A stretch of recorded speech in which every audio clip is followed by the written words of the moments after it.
turning up in such large numbers for a debate which is absolutely at the heart of the whole European development conundrum.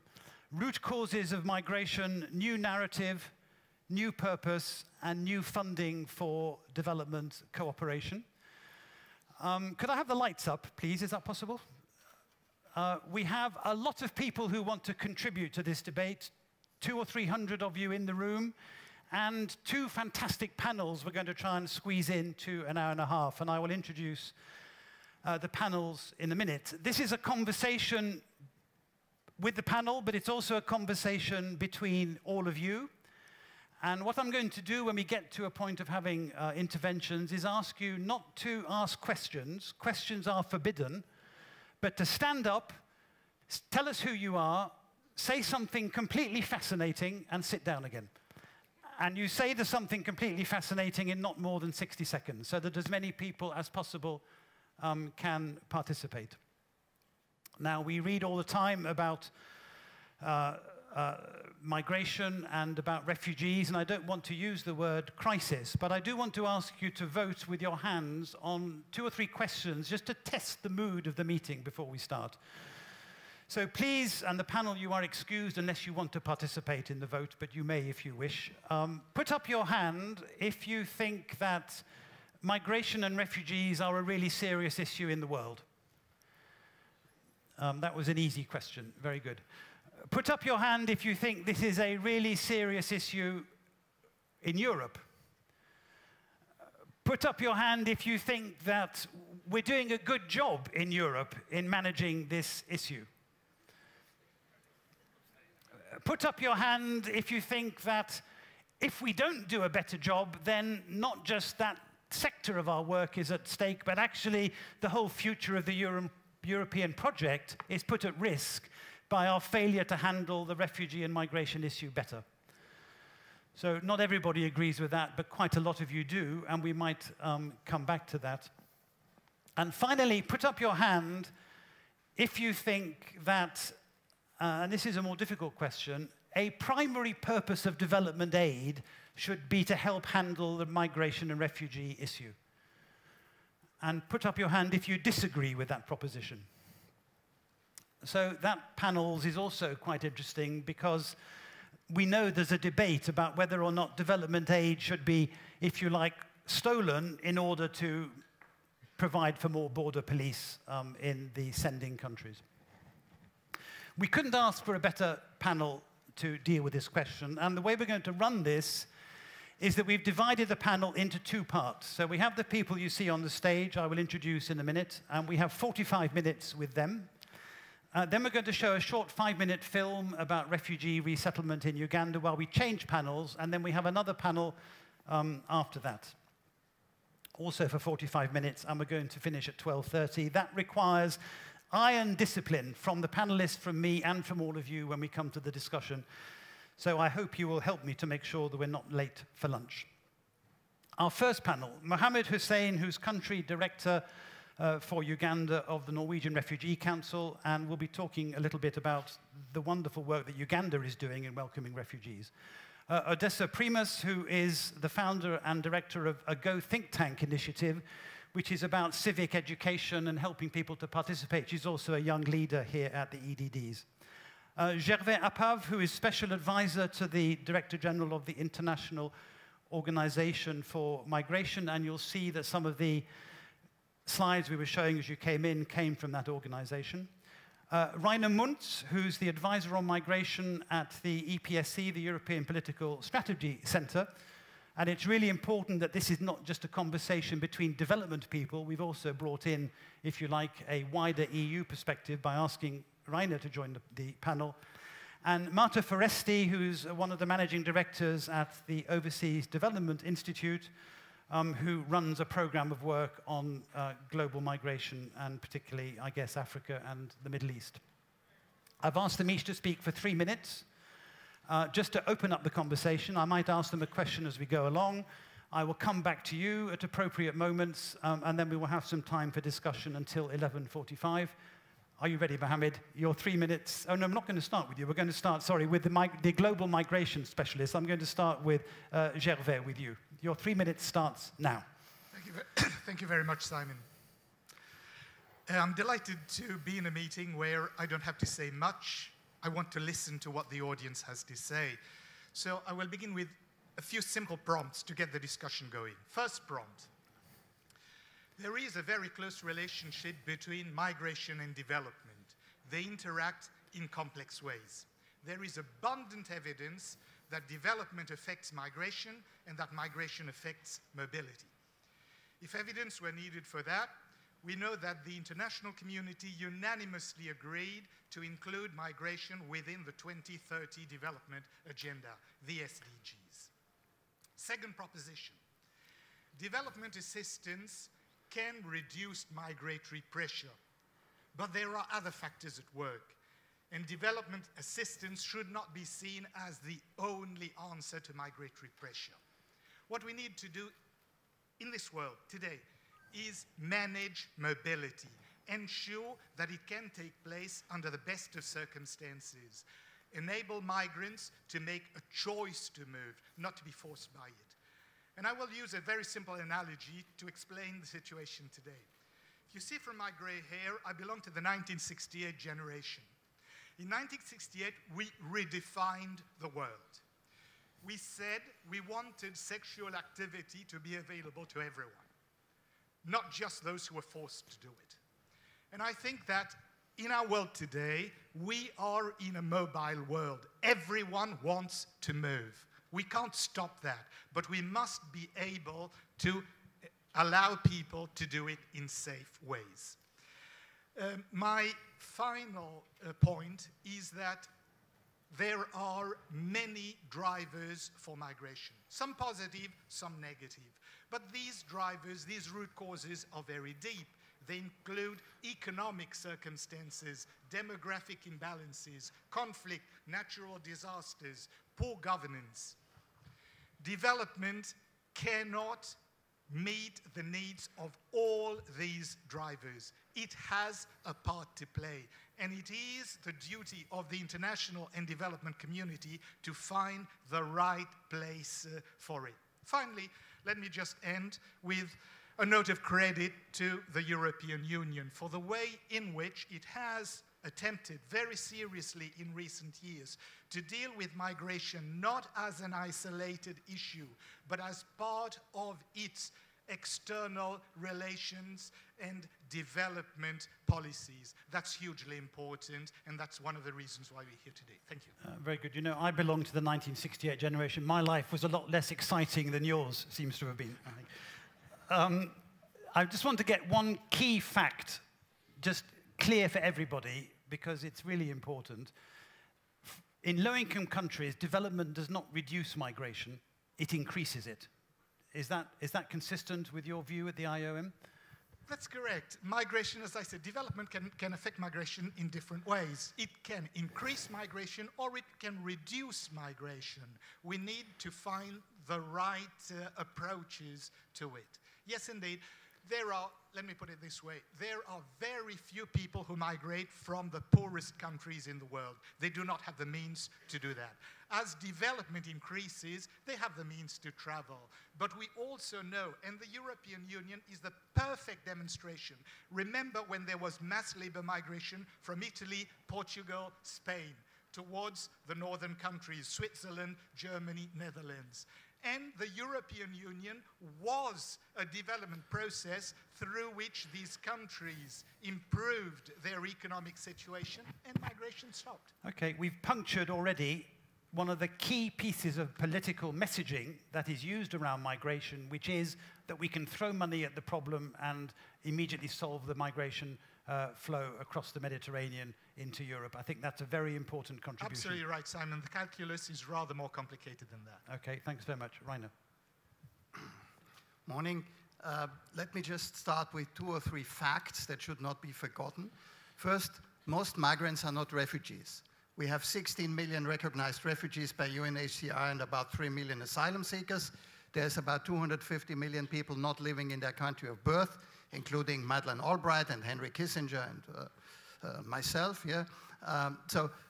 Let's not forget about that. The regular migrant is not a refugee, first. Secondly, and I think the European Union is not giving credit for its management enough, most people arriving in Europe come in an orderly manner. We issue 2.5 million first residency permits in Europe, and we have maybe 200,000 people coming in a regular way. This is less than 10%. Look at the US. They hand out green cards, also in a large number, and still the US has irregular arrivals. If you have land or sea borders with countries that are much poorer, in particular sea borders in the European case, you cannot avoid having a certain trickle of irregular migration. In normal years in Europe, it's just a trickle. The situation of 2015-16, with 1 million people from Syria, Iraq, and Afghanistan coming, is the exception. Has never happened before since 1946 or 7, and I don't know, will maybe not happen again in the future. Let's not forget about that, first. Second, migration is the quickest way of development. You come from a poor country, you get a residence permit, you get on a plane, you can increase your income by a factor of 5, of 10. Why? Because you come to a more productive environment. A steel worker is more productive in a European or Japanese or Canadian steel factory than in an African one, because there's more capital employed. So that's very important. Individually, the quickest way to development is get on a plane, get in a rich country, get a job. Yeah? And in Europe, we have not always been good enough in integration. I think our problem is not so much migration management, it's about integrating people who are coming with not maybe skills that are not needed here or not enough skills, and that's the main issue we have to work on in the future. So that's a number 2 issue. Number 3 issue, and I would align myself with what Gervais has just said, migrants are not coming from the poorest countries, and they are not coming from the countries with the largest demographic explosion. And this is related. The poorest countries have the quickest population increase. Migrants are coming from countries that are developing. So when you have a GDP per capita of 500 euros, it's very unlikely that somebody becomes a migrant. It goes up to about 5,000 to 7,000 euros per capita per year. You have an increase in immigration. And then after 7,000, you have a decrease in immigration. And the examples of Europe could even be expanded. When did Europe conquer the world? In the 16th and 17th century, particularly the Americas and other parts. When did emigration from Europe start? Only with the Industrial Revolution. You need roads and you need railways that take you to the coast, and then you need means of transport and you need cash in your hand. If you take an example of Africa, and many of you are familiar with this, 600 to 700 million Africans work in agriculture, most of them in subsistence farming. They have no cash. They produce food and then they consume it. They don't produce for markets. So they don't have the money to emigrate. Now, with development, you see that more people will get cash in their hands, and so emigration will increase with development in Africa. If you move from a 500 euros per year per GDP per capita to 2,000 or 3,000 or 5,000. And then eventually, after a certain time, it stops. When did Italy become an emigration country? In the 1870s. When it did stop to be an emigration country? In the 1970s. When did Germany become an emigration country? In the 1820s.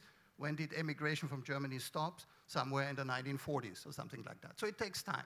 So in Africa, this might be, the period might be shorter.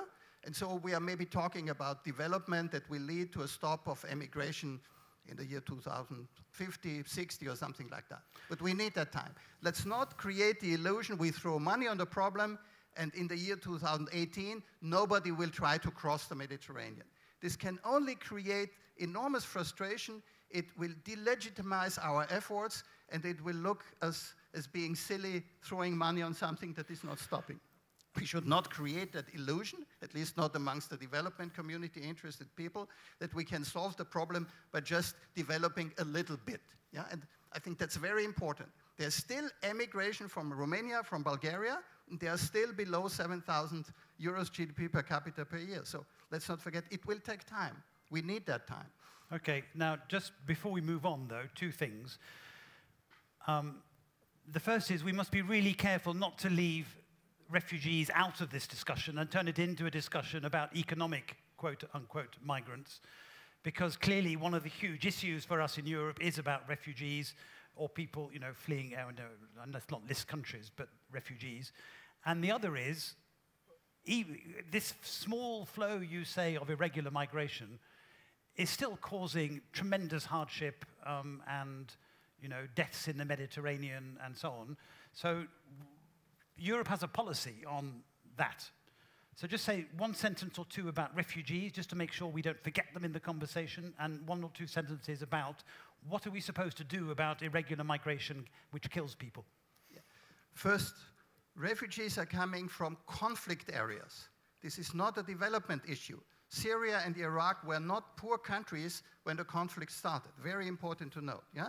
This has to do with military conflicts, with political conflicts, with external intervention of foreign powers meddling in these affairs. So it's important to understand this is not a development issue, and you cannot solve it with money. With money, you can only do an emergency, first. Second, the people crossing the Mediterranean, most of them are not refugees. They are not coming in the sense of the Geneva Convention. They are not coming from countries where you have that sort of conflict. If you leave out Eritrea and Somalia, the flow that comes across the Mediterranean is people from countries like Nigeria, like Ivory Coast, the country with the highest economic growth rate in Africa currently, things like that. So let's not forget about that. I'm not saying there's no refugee on the people on the boat. Death. We say we want to fight death in the Mediterranean. Where are the people really dying? In the Sahara. Why don't we intervene? Why do we have no humanitarian intervention in the Sahara? Because we think we can't do that. That's a sovereign problem of another country. So we are focusing on an issue. Yes, 1,500 people have died this year in the Mediterranean. Why do they die? Why do they die? Unfortunately, because we do rescue operations near the coast of Libya. Because we do rescue operations near the coast of Libya, the smugglers put the people on inflatable dinghies. People arrive from Africa at the coast, they see the sea for the first time, they cannot swim, and then they are put on a dinghy, and someone says, navigate. The European boats are out there. 3 years ago, crossing the Mediterranean was much less deadly than it is today, although the trajectories, the transit was much longer. Why? Because people were on these decommissioned trawlers, and there were always smugglers on board navigating. Today, we don't have that. And so the unfortunate, unintended consequence of our rescue operations is that it has become cheaper, easier, and deadlier to leave Libya. And this goes against the grain of our humanitarian intentions. But unfortunately, by rescuing people, we have not made the journey safer. And it's a humanitarian predicament that I'm not sure how to deal with that. Sorry for the long answer. I've exhausted my 3 minutes. I heard one or two people with a sharp intake of breath, and I saw one or two raised eyebrows. So let's not lose this issue. Rescuing people increases the death rate. That is kind of a very crude way of summarizing the argument. And it's not... There's no intention behind. Yeah, but it's not an argument you never hear. So I think we should examine it in a bit more detail. And for that reason, I'm going to go next to Odessa, if you'll forgive me, Mohammed, because she has actually worked personally on the Mediterranean, I think. Thank you. Hold the microphone up. Of course, thank you. All humans are born free and equal in dignity and rights. I have lost my dignity watching a boat sink before I can help people from drowning, so I wouldn't get arrested for human trafficking. I've taken the dignity of a woman by stripping her clothes, her wet clothes, so I can treat her for hypothermia. We take our dignity for granted in Europe because our human rights have hardly been questioned. We have the SDGs, the consensus, our Universal Declaration of Human Rights. This is incredibly valuable, but the implementation of it needs to be better. On the ground, what it looks like is that there's nobody there. It's just volunteers. I was there 6 months after the Commission's report, after their communication on the migration agenda, where they state that we need to focus on saving lives at sea, tackling smuggling networks, and relocation within the EU. 6 months later, I was there. People are drowning.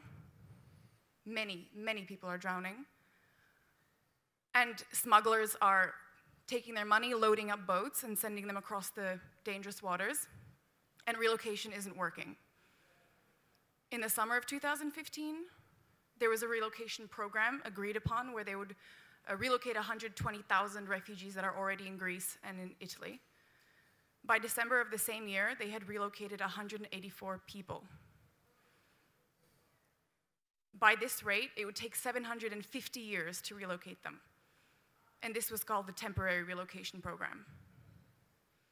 When I came back to Europe, to Central Europe and to London, I saw that the media was not necessarily portraying the situation with clear and correct facts. They were indulging in negative sentiment. They were talking about religion and people's skin color rather than reporting human rights violations. And people were misinformed. And the worst thing is that they were influencing massive amounts of people in Europe with misinformation. I started giving talks to schools and I started appealing to the media. And I knew that within an hour of information, people would say, I didn't know that. I feel differently now. So I think tackling misinformation and giving our public the information about our policies and about our consensus is extremely important because their feelings and their opinions about this conflict influence the policies. They influence the politicians and they influence how we react to things. This is definitely a humanitarian crisis. And this is within Europe. I'm talking about the developed part of the world right now. And we have the resources to deal with this, and it doesn't take 6 months. Thank you very much. Do you have a view, Odessa?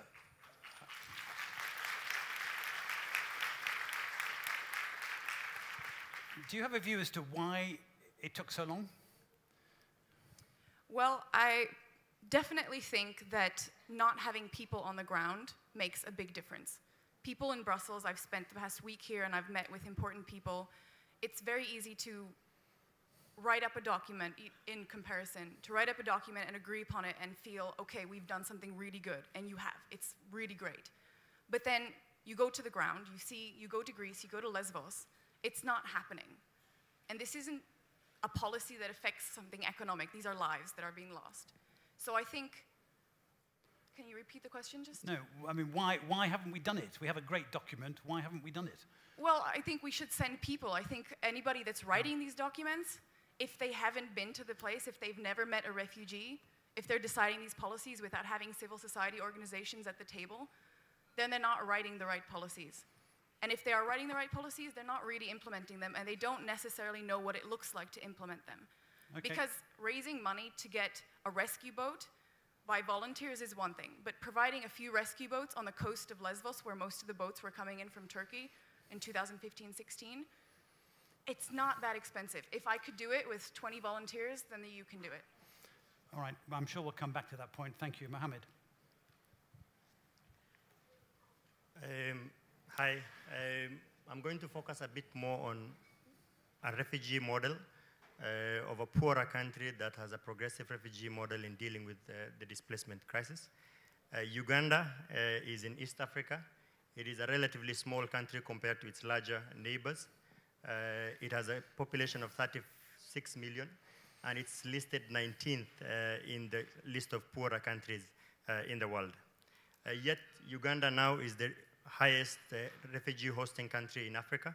It has 1.2 million plus refugees from South Sudan, DR Congo, Burundi, and Somalia.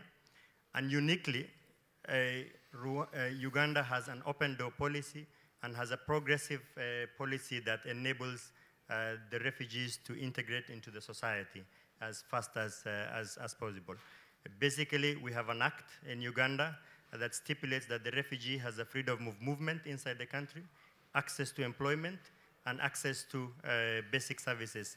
These are services that are already very scarce to the population that is already there, and that they have opened that door to be able to share that. Certainly, if Uganda a country that is already struggling to meet the resources of its own people can be able to open its doors, open its resources, open its very few land that it already has, can do it. I think many countries should be able to do it, and certainly the EU should be able to do that with the financial resources that it has. Uganda is taking much more than its fair share, and certainly requires political support to deal with the root causes of conflict and famine, but also to support those who are working in the development sector. Thank you. Thank you very much. And we're going to see a film about your work in Uganda in between the two panels. I'm going to go straight to Marta. And Marta, whatever else you say, could you just say what has shocked you or surprised you or encouraged you in the conversation you've heard so far? Yes, I will in a minute. Let me start by saying something which is not exciting at all. You said you wanted somebody to start with an exciting fact. My non-exciting fact for you all is that if we're thinking about migration from Africa to Europe, and a lot of what goes under irregular migration from Africa to Europe, we're looking at something which is completely normal. And what I mean by that is that it's something that's been constant over the last 10 years, despite the rhetoric that we created around crisis. And actually, Pablo, I might take issues with you, is that while I agree that migration is very normal, it's actually not for the majority. It's actually a relatively small number of people who move in that kind of fashion from one country to another. That combined with the fact that, as I think as you said, we're looking at a relatively small trickle of numbers that we could manage better, and the fact that actually this is not a displacement crisis. As you said, the vast majority of people that are today on the boat from Libya to Italy are not likely to be entitled to asylum and be refugees, or not all of them. Is by definition a mixed flow. I think we in Europe found ourselves in a tangle on what is actually a perfectly foreseeable and predictable phenomenon. We turned it into a crisis due to the rhetoric and the political realities in Europe in the last few years. And as a result, we are failing miserably at dealing with a problem which is perfectly manageable. And we have a problem because whilst these numbers are constant, people are dying more and more in the Mediterranean. And my view is that people are dying not just because they get on a dinghy and the rescue is near the coast of Libya, but fundamentally because they don't have a legal way to try to make that journey. It's crazy.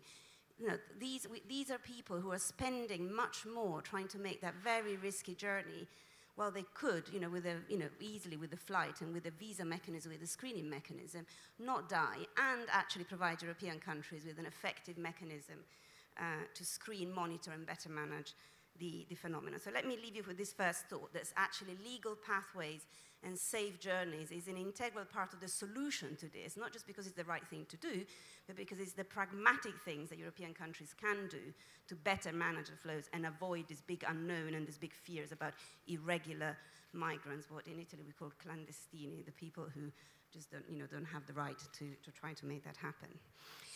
The second thought I've got is that what we've experienced in Europe in the last few years is clearly a political crisis and political failure. So that's where the crisis was the politics in Italy, in Europe. But also the failure of a collective action is very silly what has happened, right? What you've seen on the so-called crisis 2015 is actually leaving Greece alone to deal with the problem, because for purely political, national, domestic issues across Europe, the other countries did not step up to do the very logical thing that we've done in the past with Kosovo and we've done after the Second World War, which was to find a way to accommodate what was, as you said, a one-off crisis that needed to be handled, and it could have been handled precisely because, unlike Uganda, Kenya, and other countries that host refugees, there are the economic resources necessary in Europe to deal with that kind of one-off crisis. So let me go back to Africa, because the reality about migration from Africa to Europe, as I said, is that it's predictable, it's normal. Unlike elements of migration within Africa, we've seen how much, for example, now Uganda is under strain to receive even more refugees from South Sudan. We know how many Kenya hosts, and the best hope we can have in Europe is that these countries will continue to play that role and avoid another crisis like 2015, when large numbers attempt their journeys to Europe. So when it comes to Africa, and actually one of the topics of this session was root causes, and this is where development aid is meant to be to have an effect, right, to address root causes. Let me try to suggest to you that there are two fundamental root causes that I'm not quite convinced that development aid can do much about. One is demography. By 2020, there will be more people in working age population in Africa than the rest of the world combined. And the other one related to that, of course, is development itself. We've heard how as countries develop, as people, as children don't die, which is one of the reasons why there are more young people in Africa as a result of reduced childbirth-related casualties, and as a result of people having more money and information, more people move. The vast majority of them move within the continent, and I'll come to that in a minute, but some of those will continue to try and attempt that journey to Europe. So these are the kind of root causes that we need to take into account and not necessarily be tricked into thinking that throwing money at it is going to make a big difference too, because they're likely to be ongoing development processes. The problem is that the money is being thrown at it. We've estimated that since 2015, probably European countries combined and probably invested or pledged to spend around 17 billion euros trying to either reinforce border controls and trying to close the loop in their fences, or externalizing the problem by providing aid and providing support to countries of origin.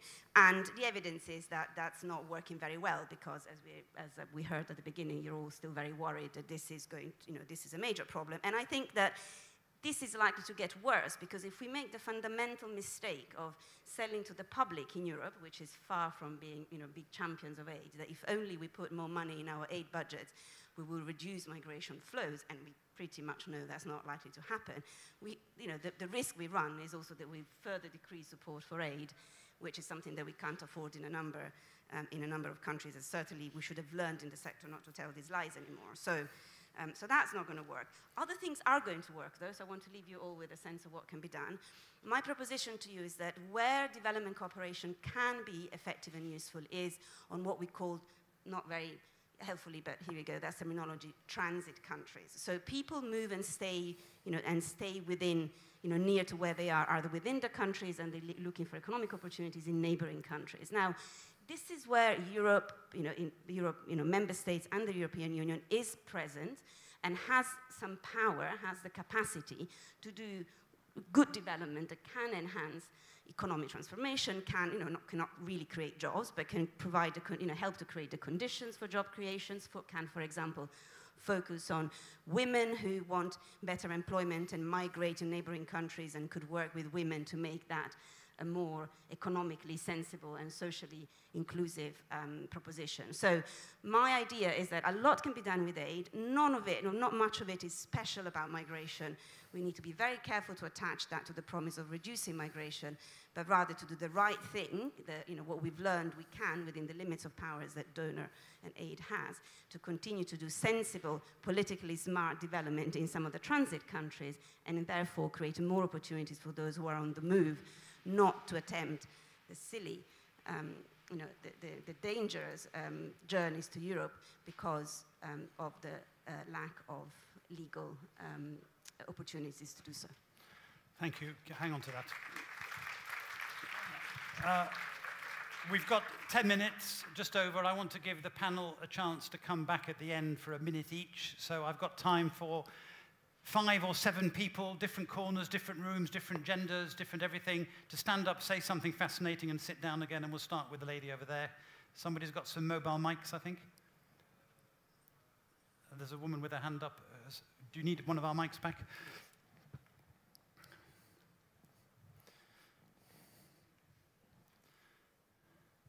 Hi, I'm Victoria. I'm coming from SOAS in London, where I study international development. I want to ask why you're not addressing the Khartoum process, as the EU itself is funding transit countries and countries of origin in the Horn of Africa with approximately £700 million. It's quite concerning considering, for example, Sudan is one of the countries that have been receiving this funding. While I do support an open dialogue and think this is necessary, there is a severe lack of transparency and accountability that this money is going to where it's supposed to be. And also, I do think it is supporting containment of would-be refugees in a country that is persecuting its own population as well. and has a president who's been condemned for human rights abuse. So I was wondering if you could address this. Really important point. We're investing in what is supposed to look like development, but actually turns out to be containment and is stopping refugee flows. Good point over here and then there. Shall I take the other mic and I can also help move things around? There's that woman in the red, pink blouse. Yep, quick. Thank you, Simon. I'm Mohammed Yassin from University of Udine in Italy. Immigrant and also European, originally from Sudan. If we don't take development to Africa, all Africa will come to where development is concentrated. I wish the newly establishing, let me coin it as the G5 belt, which is now funded. I wish if that money is funded in cultivating 5 million trees instead of employing 100,000 soldiers to limit the immigration from the sub-Saharan Africa. This is a serious concern, and I think this is misinvestment from the part of the European Union to contain the migration. When Europe has opened its eastern borders, we imagine that all the people from East Africa, East Europe, will come to the West Europe, and this doesn't happen. Let us limit the border. Now, Simon, I'll ask you a question. If you are the generation of 1885, and you were in Berlin or London, Lisbon, or Paris, will you migrate to Africa? Probably I would have gone and had a large farm and become very rich, but who knows? For British people, yes. Hello, my name is Victoria, and I am a trainee in DG DEFCO working for West and Central Africa. I would like to make 3 remarks. The first one is that we should not forget the potential refugees that might be coming in mixed flows and that are not coming from conflict countries. I mean, if we take the Geneva Convention and the 5 reasons for persecution, there might be loads of people coming from non-conflict countries and which also deserve our attention and who deserve access to territory in order to access to the asylum procedure. My second remark concerned the fact of diverting money to transit countries and leaving the least developed countries behind. I don't think that this might be a good idea. The panelists have also been said that working in demography might not be very useful, but I think it is. I think we can invest in education, especially for girls, and we can invest in women empowerment, which will have very positive consequences in terms of demography. And my third remark concerned the fact of that the new narrative of root causes, maybe it is not so new, because in the temporary conclusions already in 1999, the European Union already detected that it was very important to act in the root causes of migration. So maybe what we have to think now is acting in the root causes of the root causes. So why education does not work, why we still have poor governance, so why? And maybe the root causes of the root causes should be now our analysis. Very good, thank you. Is there anybody else either called Victoria or not called Victoria who would like to speak? I want to make sure we get at least one from over here on my left, but we'll take you 2 and you 3, and you get literally 60 seconds each. So can we have a microphone? Yes, you're first. Stand up. My name is Prince Maxwell from Liberia. My concern concerns the media side of migration. Just recently on Sunday of last week, one of the biggest summit of ECOWAS leaders, in total actually 19 heads of states of West Africa gathered in Monrovia, Liberia, to discuss issue on migration, terrorism, and everything else that's ongoing in sub-Saharan Africa. Very unfortunately, the Western media took very little interest in what those leaders were discussing there to bring it to the world so that the world can understand it. My thing is, if we want to stop migration from the root cause perspective, we also have to look at what those African countries are actually doing from the leadership perspective back home, especially at the regional level. Okay, thank you very much. In front of you, and then the lady here, and then we're going to pause. Simone Ceramicola, European Commission, DEFCO, Syria and Libya. I don't think that the attempt to destroy, to make Gaddafi and Assad fall has been the right way to deal with this crisis. And I don't think the European countries, some European countries did the proper, adequate intervention in order to avoid a bigger crisis. I would like your opinion, because if things were, okay, we cannot rewrite the story, but we can avoid in the future to have Europe provoking or yes, aggravating crisis. Europe should bring peace and should develop peace. Thanks. Very good. Thank you very much. And the last comment here. Jane Madrick, I'm the CEO of Wetlands International, and I would like to call attention to the need to tackle environmental degradation in the Sahelian region as a largely overlooked but real cause of outmigration from that region. The shrinkage of the floodplains across the Sahel, the most productive areas of the region on which tens of millions of people depend, they have shrunk to the point that people can't live there anymore. And sadly, this is not due to climate change, but mostly due to ill-informed development. This is possible to turn around, but it needs to become a real priority in giving development to the Sahel. Okay. Thank you. Very good, thank you. We will take one more, which is the lady here, and then we'll stop. Thank you very much. Cecilia Turalde from the South African mission here in Brussels. Just raise an issue, for instance, when the EU hosted the Valletta Summit in Malta, it invited, allegedly, it was a Valletta Summit for Africa. It was not. It was really for the Khartoum and Rabat countries in the Rabat and Khartoum process, not for all of Africa. We wanted to be included as a recipient of migration flows, but we were not allowed.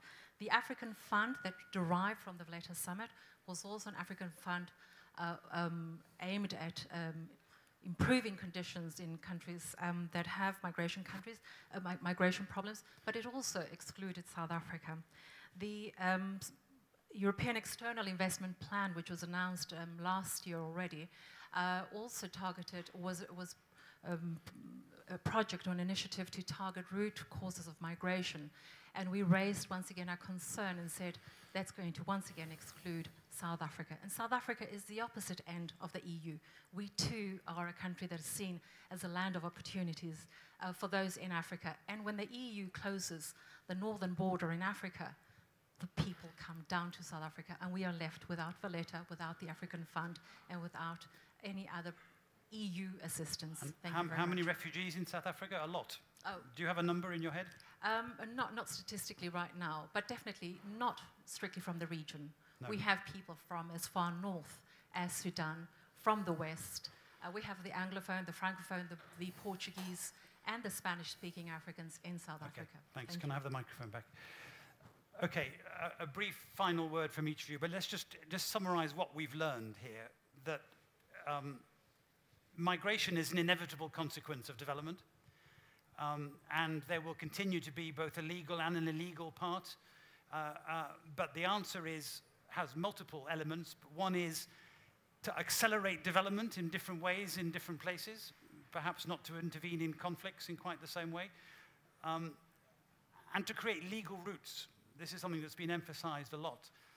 I suppose a question is always going to be, and this is going to be for you, Marta, if you have legal routes, how big do they have to be in order to stop people getting in flaky boats across the Mediterranean? I think that's something that is, it just needs to be thought about. And I think we need an answer to what I think of as the Reiner formulation, that if you pick people up off the shore of Libya, you know what, the smugglers are going to exploit the opportunity and put people in boats that sink. And what do we do about that? Do we just say to people, come to Libya, get in a terrible boat, and we'll pick you up and take you to Italy? I mean, is that the right answer? Maybe it is, but maybe there is something else that can be done attacking smugglers. We've learned that we have policy, but we don't implement it. That's really important. And when we do implement it, it turns into containment rather than into development. And we're going to have a more political discussion in the second part. What have we missed? What else do we need to know about migrants and refugees? I should add, I suppose, that refugees clearly a very big part of the problem in Europe and need to be treated slightly differently to economic migrants. Let's start with Mohammed and just go down, and literally you have, I'm really sorry, but 2 sentences each, because we need to move to the next panel. Mohammed first. Yeah. I think, I mean, if you ask any refugee today what he or she needs, they will tell you that they need food, shelter, education, and the rest. But if you really dialogue with them to know what they want, they will tell you that they want a better future for their children. They want to be also have the dignity to be the one to provide for them. So I think it's important that so long as we are not dealing with the inequality and on that, then we will always be seeing movements of refugees and migrants. Okay, thanks, Odessa. I will focus on 2 points. Correct information literacy amongst the general public and empowering civil society organizations on the ground, because they've usually been there longer, they know the situation, they know the way things are being implemented, and we should support them and we should work together. So a response that is encompassing all the different parties and that has the right information for the public. So involving the public, not just doing policy on the political level, but making everyone aware what it is. Okay, thank you. Gervais. Thank you very much. My final observation is really a plea. The international community is a very tribal community. There is the migration community and there is the development community. These 2 communities have not always spoken to each other, much less worked together. And I'll end exactly where I started. I think that everything one does in the world of migration has an impact on development. Everything that one does in the world of development can have an impact on mobility. And I think that these 2 communities must learn to talk together and work together much more closely in future. Thank you. Rainer. Yeah, my plea is, let's not take the refugee crisis of 2015-16 as an excuse to portray migration and mobility of something that is negative. All these concerns saying we need to throw money on a problem and then it will stop already creates this image that migration is a bad thing and mobility is a bad thing. No. If you're not forced, if you're not a refugee, so for 95% of the people mobile who are not refugees, migration should be a good thing. And even for the refugee, it's good that they can find protection somewhere and can be taken out of a situation. So this type of mobility, if we always link it to it's a crisis, it's a problem, it's horrible, let's stop it, we'll create this negative imagery around, which will make it much more difficult to sell mobility to our own audiences as maybe a solution and not as a problem. And it will make it more difficult to integrate migrants when they come. If at the first thing you come to a country, you're seen as a problem. And I think this is why we should decouple the narrative. Yes, we need development, and yes, migration should be orderly, there should be facilitated.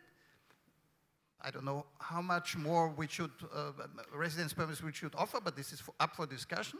Yeah, so that's a technical issue. And let's work on a narrative where migration is not, say, the bad thing that needs to be avoided. Yeah, okay. Let's leave it to the people. Thanks so much. Marta. Okay, let's entertain the hypothesis that irregular migration and anything that is related to unpredictable, messy, and uncontrolled migration is at the heart of the political problem that we have in Europe at the moment, is what fuels also the voters' fears and some of the sort of the xenophobic reactions that we've seen across the continent.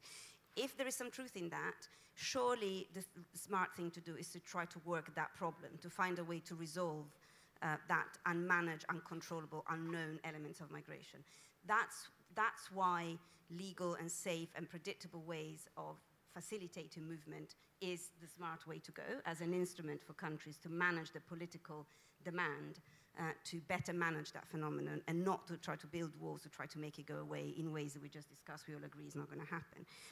How big do they need to be? Well, we just heard it's a trickle. We've opened, we had experiences in Europe of opening borders on a mass scale, and yes, think of the UK. I mean, at some point in whenever it was when there was enlargement, a certain large number of people came from Eastern Europe, but that was manageable. That in some cases was not, as much as when the second wave of the enlargement happening wasn't as big. So if we agree on the principle, let's work the problem. Let's work out how big it's going to be. But everything we've heard today suggests that until Uganda, Kenya, Turkey and Jordan will continue to play the role that they are continuing in actually hosting the large scales of displaced and refugees in the way that they are. The problem in Europe is workable, and legal pathways is the key part of the solution. And aid can help, provided that first part of that proposition is acceptable. Aid can be a nice way to then do, to work with ECOWAS and what is already happening that makes sense in some of the partners' countries to make effective development work. Good, thank you. I'm going to give you 3 options in the final vote of this panel. Are you mildly encouraged, very encouraged, or not encouraged at all? If you're, from this conversation, mildly encouraged, put your hands up. If you're very encouraged, put your hands up. If you're not encouraged at all, put your hands up. And some of you are not concentrating, but that's okay. If you want to abstain, put your hands up.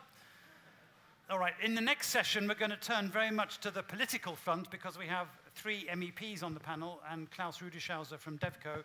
But we're going to show a short film, but before we see the film and change the panel, please join me in thanking these excellent contributors.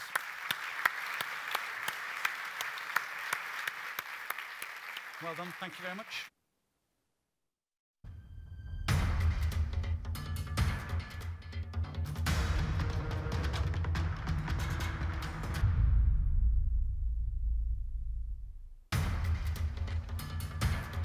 The number of South Sudanese refugees in neighboring countries passed 1 million in September. Almost 250,000 new South Sudanese refugees have fled since fresh violence erupted in July. Uganda hosts most South Sudanese refugees. Over a third of them have arrived since July.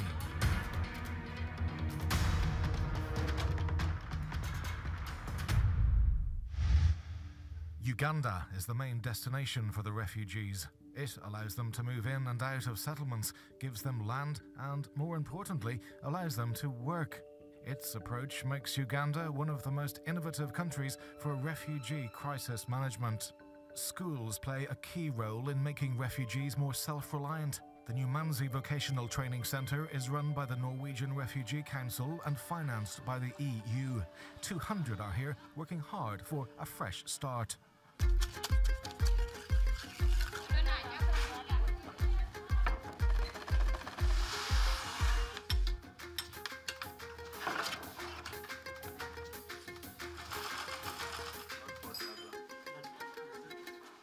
The bakery course is in high demand. We start by rubbing the fat into the flour, the blue band. The bakery training takes 6 months. Every week we have 5 days training.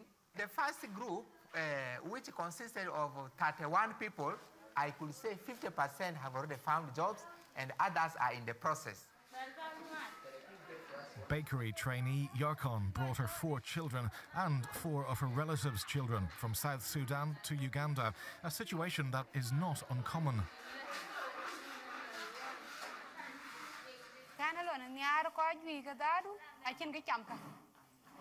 I'd like to work because I want to open a business to sustain my family. The courses were offered after research was carried out aimed at understanding the needs of both refugees and their host community. They are in big demand. We are working on this, how refugees can link up with the markets in the surrounding. We have established relationship between the graduates and the existing financial institutions in this area. It can be microfinance institutions, saving and credit, and the banks. Graduates are given startup cash, tools, and they benefit from a 6-month follow-up. Daruka opened her bakery with 4 other trainees. Today, they trade inside the settlement and at the local market.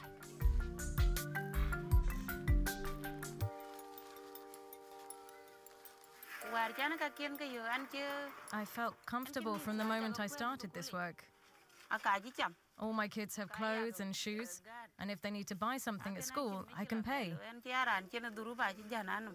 Things have changed compared to the moment I came from South Sudan. New settlements have sprung up over the past few months following the peak in arrivals. Armed groups in South Sudan are pushing more and more people to leave. We visited the collection center at one of Uganda's main entry points, Elegu. Refugees reported killings, lootings, and forced recruitment of youths into armed groups in South Sudan. Currently, we receive between 100 and 180. But previously, in around 17th, 18th July, at the peak of the influx, we were receiving between 4,000 and, between 3,000 to 4,000 refugees per day.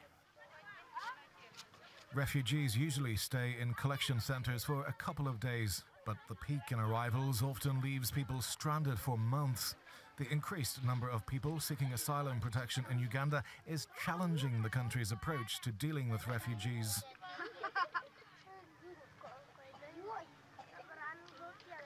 If the situation continues like that and we have new arrivals, the system will have to be adapted because as it is now, it won't fit. Adapted how? An example is the land allocation. The more refugee, more land we have to give. And so the availability of land might... The plots will be smaller. The plot will become smaller, yes. There are around 300 business, technical and vocational institutions in Uganda. The country's unique laws and regulations are key for effective integration into local communities.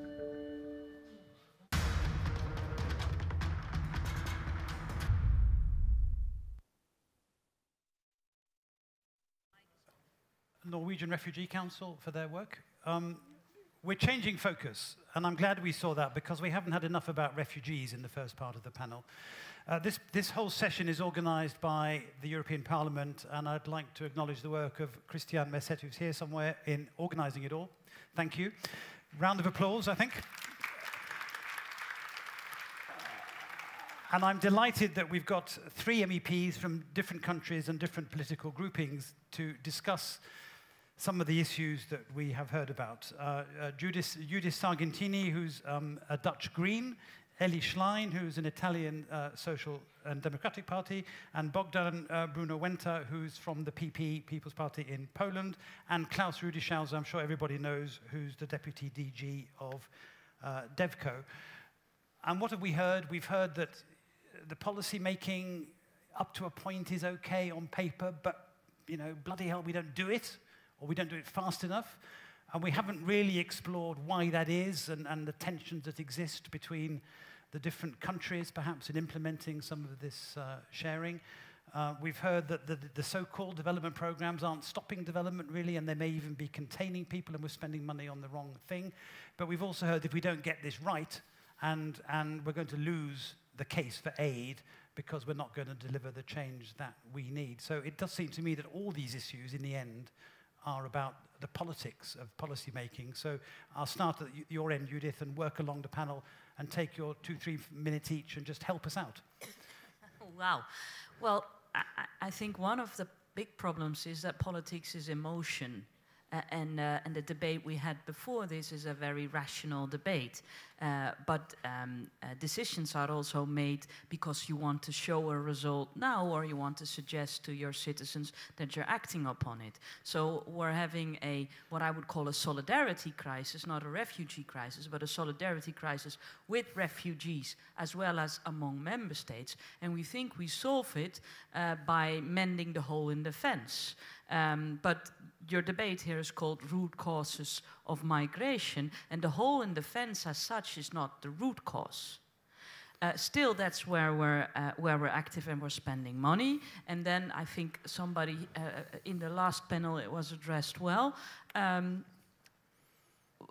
Irregular migration is not go away because we meant the root cause. On the contrary, we're fueling a business of smugglers, and I don't think it got cheaper. I think it got much more expensive, and more money is being made. I was in I was in Gambia a while ago, and I was sitting under a classic story in a little village. It was a development committee visit. I was sitting in a little village under a baobab on these plastic garden chairs. You know, those particular garden chairs that you see all over Africa. And it turned out that the women we were talking with had a business in renting out those garden chairs all over for festivities. And they did that to make a living, and they managed. But there were only women and young children in the village, because all the boys and grown men had gone, and they were on their way traveling somewhere else, which was the common thing to do in that area of Gambia. Now that's a root cause of migration. Youth employment, employment opportunities is what I would call a root cause. What we're doing now at the moment is giving ministers of internal affairs of the European Union a say in how we're going to spend development cooperation to find a quick fix for our solidarity problem. And indeed, my fear is that we're not delivering that solution fast enough, because development cooperation is a long-term process.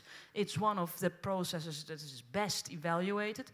We do trial, error, evaluation, trial, error, evaluation. And here comes along internal affairs that says, but we need a solution tomorrow, ruining your whole routine, spending their money on border controls or border guards or capacity building of border guards, but not spending money on what could be really root causes of migration. And I think our challenge here is to make sure that in 4 or 5 years' time, instead of concluding we spent development aid on migration issues, it didn't deliver what we were looking for, a lower amount of people arriving in Europe, therefore we can cut the aid and spend it on something else.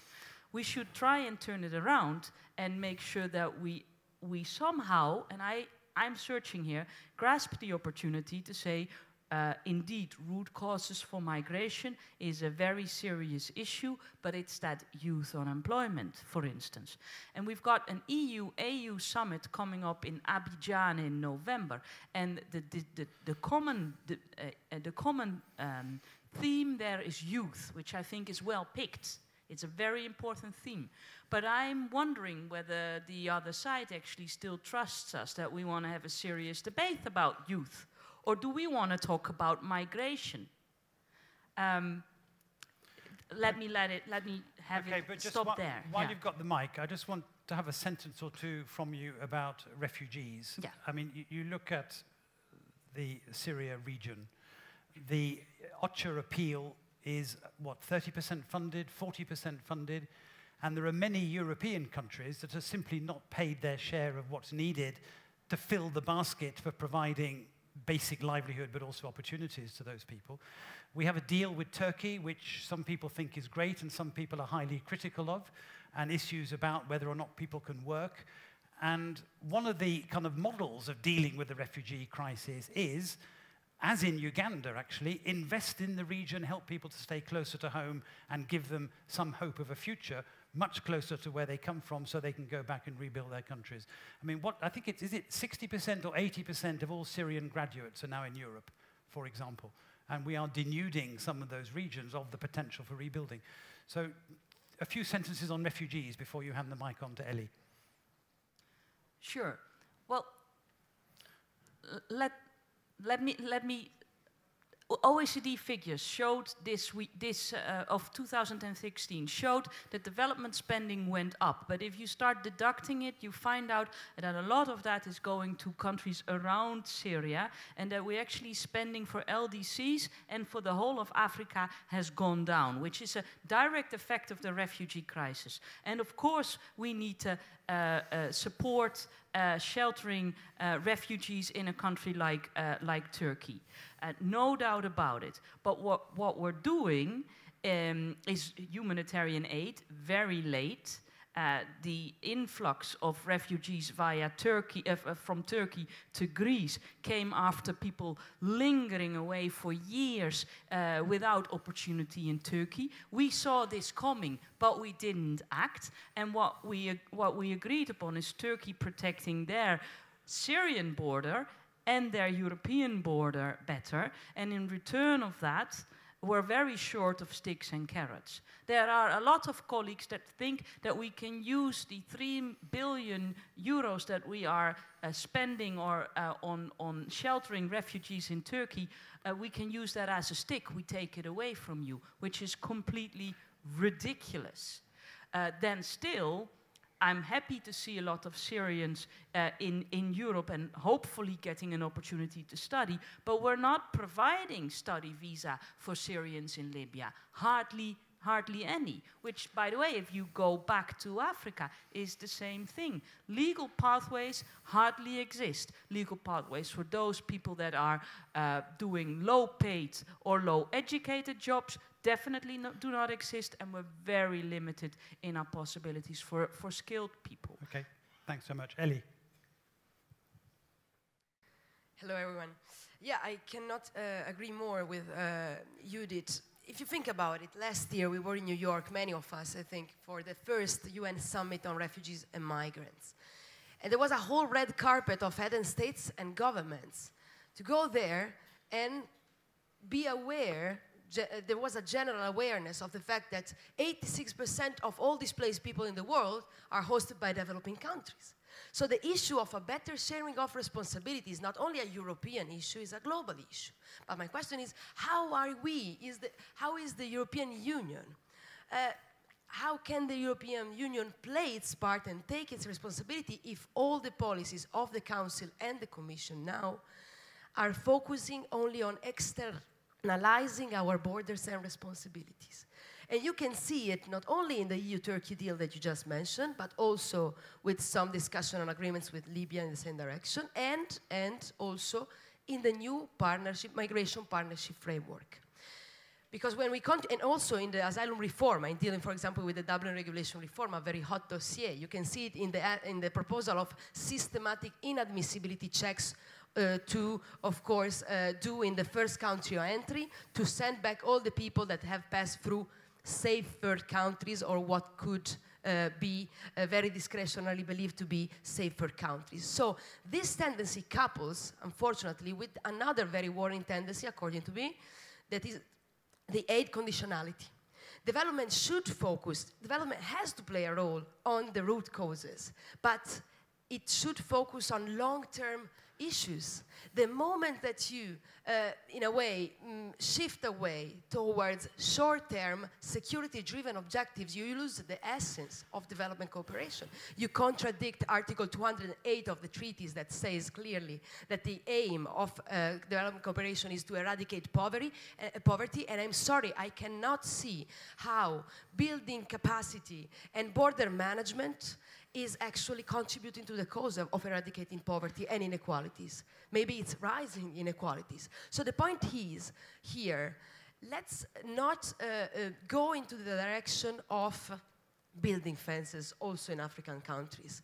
Because otherwise, not only it will be not effective, but we hamper our relationship with third countries that might look elsewhere. And also, as Judith already said, we risk to focus aid and development only in those countries that are touched by migrant routes, forgetting countries that maybe need even more, like least developed countries. So this is a very risky operation. And just to conclude, I think that it's not even a good offer, because if you look at the remittances, we're talking about 3 or 4 times what we get with development. So if we really want to address the root causes of migration, and of course conflict is another issue, somebody said in the panel before, but at least on climate change and global inequalities, development has a huge role to play. But sometimes, let's not fuel the illusion, like so many speakers before said, that we throw money there and it will stem the flows, or to use sustainable development as a leverage to stem the flows. It's risky, it's dangerous, it's not even fair. So the point is, if you really want to do it, let's work on policy coherence for development. Because if we look for the reason why people escape, so many times we find them much closer than we think to us. Our trade policies, our foreign policies, our fiscal policies. Let's not forget the African Union report stating clearly that in the last 50 years, African countries have lost up to $1 trillion in tax evasion and tax avoidance of our companies. So if we don't work on policy coherence for development and on the coherence of our European policies, well, we risk to see that we are taking away with one hand what we're giving with the others. Very good. Thank you very much. Bogdan. Hi, everybody. I think here we represent different political groups in the parliament, but to the point also to the panel before, some maybe comments or remarks, we also to work on a new consensus, and we also to consult that all NGOs. We work also on delegation directly in the countries from Africa, but also we bring also the important rule for PCD. You can see that here we represented our DEVE committee, but we are maybe in this point of this issue we have the same point of view. But to back to our panel, yes, the situation over the world changed considerably the last, I don't know how many, but 5-6 years, and we have a previous consensus now also, of course, the migration. But as previous speaker talked here before in the first panel, what is migration issue? It was, it is, and it will be in the future. It means we should work really on this, all these policies really hard to improve all possibility to improve the skill of life or style of life of the people in these countries. But in my opinion, we will be not able to resolve all these problems. We should work on this. For example, the Middle East, the war crisis. Recognition of the situation as well. One comments from my personal, from my previous, former career. I left my country, Poland, in the final of '80s, and I remember this situation in my country. I know how many people are here from my country. I remember this time from this political transformation. On one side, we were free. On the other hand, we have a new possibility to grow up also economically, but also to our people started to leave our country, to go to other countries. It means sometimes development, we should really be closely on this mobility should be really attached development, but on the other hand, sometimes first help on development, never stop the migration, because we have the new situation, we have new possibility, we can compare our life and this time in the 80s from the east part of Europe to the west part of Europe to go to the paradise. And that is also to what's happened now with a lot of migrants or refugees. We should here distinguish this issue is also too important. What's happened also with these people, they come to Europe from the other countries because they see not only to be safe, they see also the Europe as this promise country. Okay, thank you very much. Klaus. Well, let me start by saying that in the debate with the previous panel and with the interventions from the public, a lot of useful things have been said, but I think the conclusion should be that we are dealing with an extremely complex problem, and if we just try to distinguish between refugees, forced displacement, economic migrants, and there are gray zones between those, I think the conclusion can only be that we need a comprehensive approach to tackle the issue. And if I just take my 3 minutes to list something like 10 or 12 points that we are taking a comprehensive approach, you will still say we don't do a lot of things and we don't do enough of this, we don't do enough of that, but we are taking an extremely comprehensive approach. Let me start by saying we have created political dialogue. The partnerships that we have created are real political dialogue. High-ranking politicians go to Africa and to other countries every week right now to engage with the countries, including the African Union, by the way, and we hope to repair also the misunderstandings that have been created through the Valletta Summit. Next thing, we invest in jobs, in vocational training in Africa, Because what we want to do is to give young people a choice. It's not about keeping them in Africa, it's about giving them a choice. And they can choose to have training or a job in Africa, or they can choose to come to Europe. Next thing, we are addressing, when we talk about root causes, the problems of fragility and conflict. No other institution, no other donor invests so much than Europe in fighting fragility and fighting conflict. We do that against Boko Haram. Mrs. Mogherini has just at the ECOWAS summit, which was mentioned, promised money for a new multinational task force for the G5 in the Sahel. Why? Because we have managed to basically stop the human smuggling through Niger and Libya, and now this human smuggling goes through Mali, Burkina Faso, and other countries, and so we have just promised money for a new multinational task force to try to stop the smugglers there. And there are many other examples, I will not take them. We work on border control and on identification for people, because most African countries have no clue what's going on within their borders, and so they cannot fight smuggling, they cannot recognize what is irregular migration, what is regular migration, so we have to work on this. We are fighting smugglers, and if we are let's say, attacked because we finance Sudan. What we do in Sudan is fighting smugglers, because in Sudan the biggest business is smuggling people. So let's be serious. We are trying to facilitate remittances. We have created an African Institute for Remittances, which is trying to improve the situation. We have worked in Europe for 10 years on this issue, because remittances are good for development. We have completely changed our approach to forced displacement. You have seen the communication last year. We now work in the camps. We recognize that people stay far too long in the camps, and you have seen the Uganda example. But we are completely changing the policy on that, trying to help the host countries to deal with forced displacement. Now we work a lot on reintegration. When we manage to actually stop smugglers and get the people stopped before they go into the dangerous Libya or into the dangerous Mediterranean, we bring them back with a huge project, bringing them back to their communities with help for reintegration, with money, with help for the local authorities and everything. We work on legal migration. We are increasing Erasmus+, so that we can have more student mobility. We are going to open a window in Erasmus+ for vocational training in Europe. So that's just a small example how we can do something on legal immigration. We fight the consequences of climate change. This is one of our key priorities now in Africa, and it has been mentioned as a root cause.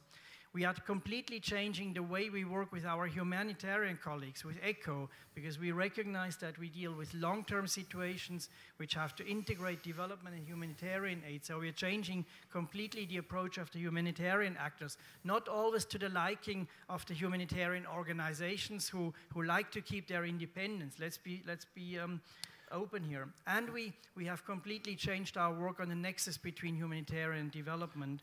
So just to give you a very small glimpse of the fact that we recognize this as an extremely complex problem, and that therefore we are trying to be as complex and as differentiated in our reply. Okay. Somebody who is not you might say that the problem is not the Commission but the Member States. Somebody might want to say that. We've got about 6 or 7 minutes for comments, same rules as before. I sort of feel that we're hiding a lot of really difficult issues in this conversation, not with you, but in general. I mean, the fact is there is a crisis, whether you like it or not, actually. The fact is, and I perhaps shouldn't say this as a moderator, but some people are pulling their weight and some are not. You know, we have some deeply entrenched political issues, and I was really struck by what Marta said about working the problem. I think we need to work the problem politically as well as technically, and maybe some of you can help us with that. A couple there, one there. I keep looking over here, hoping somebody will contribute. Yes, so we'll go over there afterwards. 2 there, then 1 there, and then over there. But you have to be really quick because we're running out of time. Thank you very much. My name is Gabriele Sospiro, and I want to thank Mr. Venta, because most of the times audience like this one are agree on the 90% of the topic that we are talking. So having another point from a different political group, it could be reaching the debate for today. And then I have a comment And I'm going to quit. I'm going to take a recent, discussion paper that has been published, and they say, according to Article 208 of the Treaty on the Functioning of the European Union, development cooperation policy primary objective should be the reduction and the eradication of poverty. However, current efforts to migration and development appear to prioritize migration management over poverty reduction, which leads to undermine development principles. And I keep going by saying that this is particularly well evidenced by the EU Trust Fund for Africa and the partnership framework with third countries set up in November 2015 and June 2016, respectively. Both, this is the question for you're not allowed a question, and maybe that's a good place to stop. Just tell us what the source of the report is. Is the EPCC, which is the European Policy Center. Very good. It's a discussion paper. Okay, forgive me for cutting you off. I'm standing here to encourage you to be brief. I'm going to look threatening in about 45 seconds. Hello, my name is not Victoria. Stand up. It's not Victoria, it's Petra. I work at the UN Information Center, but I'll give a personal comment here.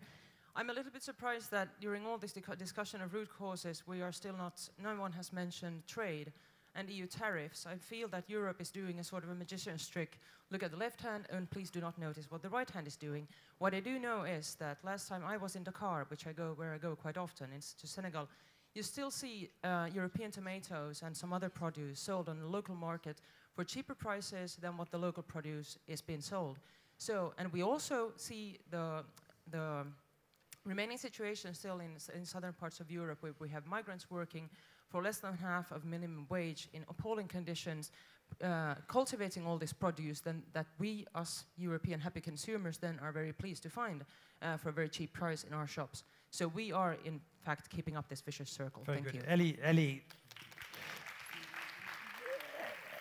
very good, but Ellie did talk about policy coherence, but you're right to keep pointing at what we need to do. Briefly. Karel Uitendaelen from Belgium. I'm working for 10 Belgian companies who have created a program called Circular Migration for Graduated Africans. We invite them to come and work here for 1 year, and then they go back. And the idea is that they are going to increase to accelerate the industrialization of Africa, because that word I'm missing here. We have to have a Marshall Plan with Africa to industrialize Africa and to make sure that people have work over there. Very good, thank you. We've got 6 minutes. I'm going to give the voice to you, because I promised. And if you could be really, really quick, and one over there, and then we're going to stop. So very quickly, and literally you have 30 seconds. I go. I start? Wait, you're next, okay? All right. Okay, thanks. Inge Bries from Care International.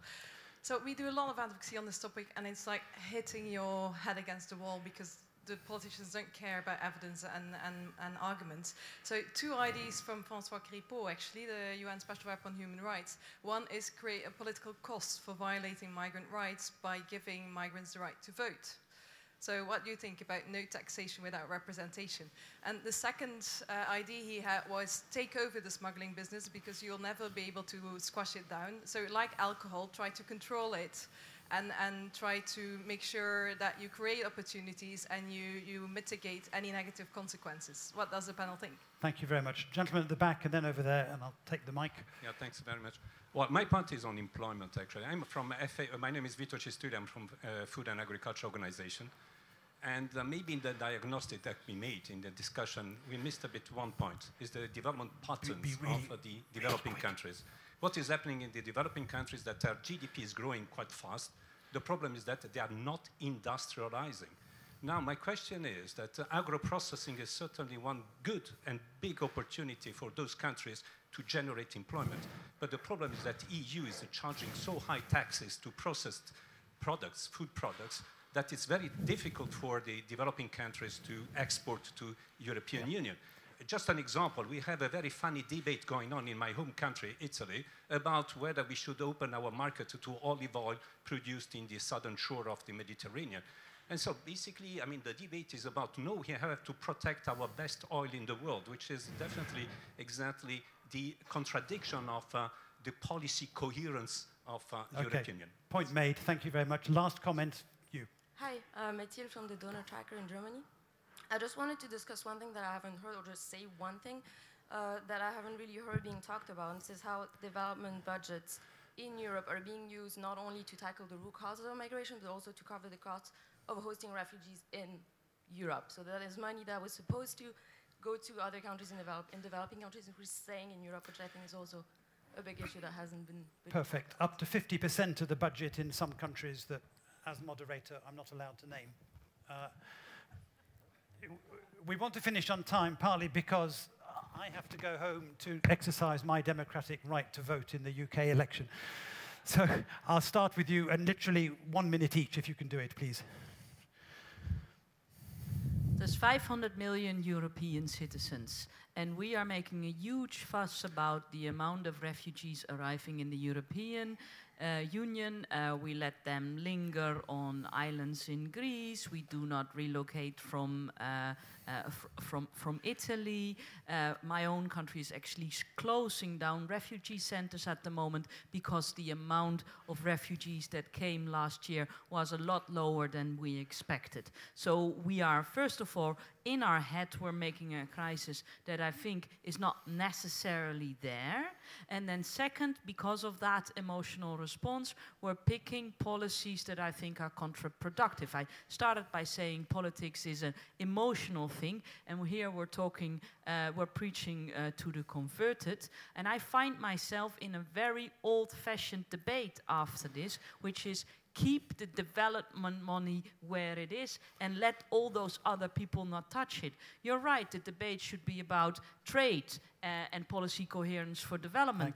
Thanks. Is what I used to do. I used to say we can forget about development aid if we just do fair trade and fair investment. That really helps. But in the meantime, I have to fight for a budget because we're not there with the fair trade and the fair investment. We're there with ministers of internal affairs that put their hand in the jam jar and try to take it out for a short-term solution that is not coming. Thank you very much. Ellie, take that one.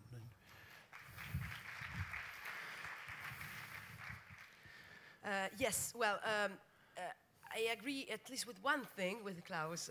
It's a very complex phenomenon, and it requires short-term answers, mid-term answers, and long-term answers.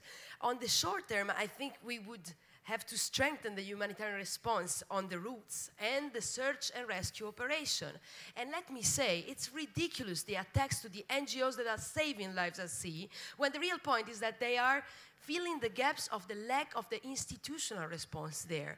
And the second point, on midterm, we have, I think, to overcome the hypocrisy of the Dublin system and the Dublin regulation, to put in place a real centralized European system of fair responsibility sharing. We cannot live anymore in a union where 6 member states deal alone with 80% of all asylum requests presented in the European Union. It's contradicting Articles 78 and 80 of the treaties. And lastly, on the midterm, we also need to open up safe and legal ways. It is the only way to fight human smugglers. It's not only me from the left saying it, but also Federica Mogherini to say that. And I miss the Commission of April 2015, when on the European agenda of migration, for example, it was maybe on page 15 in a smaller font, but it was talking about safe and legal pathways, not only for refugees. Let's fight together this fight, really. Because we know the debate at the Council is shameful, but at least if we stick together, maybe we can start discussing again how to open up safe and legal ways. One last point. I'm not a fan of Angela Merkel. I'm very distant from her. But about the narrative, since it's in the title of today's discussion, I recognize that if she would have not have been left alone in saying wir schaffen das, if all the European leaders have said that together, maybe we will not see racism and xenophobia rising like this and extreme right parties rising like this. You know what? Because it's seen your leaders, European leaders, panicking in front of 1 million asylum requests in a 500 million continent that made the idea that this is unmanageable. But it is manageable together. Thank you very much.